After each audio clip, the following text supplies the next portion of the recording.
মোৰ ছাত্ৰীসকল ই কুইপাত সায়েন্সলৈ সকলোকে স্বাগতম জনাইছো। আজি আমি ডিসকাস কৰিব ওলাইছো আমাৰ যেটো অলৰেডি আমি ডিফাৰেন্সিয়েল ক্যালকুলাসৰ যেটো বেসিক ফৰ্মুলা কিটাৰ যেটো আমি শৰ্ট সিৰিজ স্টাৰ্ট কৰিছিলো তাৰে অলৰেডি আমি 6টা ডিসকাশন হৈ গল। তো আশা কৰিছো তোমালোকে এই 6টা এতিয়ালৈকে গোটেইখিনি ভালকৈ চাইছা আৰু ভালদৰে বুজি পাইছা, ঠিক আছে? তো আজি আমি ডিসকাস কৰিম 7 নম্বৰ ফৰ্মুলাটো, ঠিক আছে?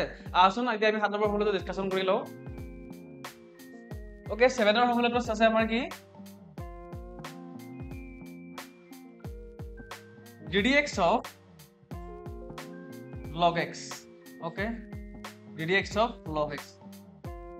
তো যদি আমি log x বা লগাৰিথমিক ফাংচনৰে যদি আমি কি ডিফাৰেন্সিয়েশন কৰিব লগা হয় তেতিয়া তাৰ আনসাৰটো কিমান আহিব, তাৰ ফৰ্মুলাটো কিমান আহিব আমাৰ আফটাৰ ডিফাৰেন্সিয়েশন, এটো আহিব আমাৰ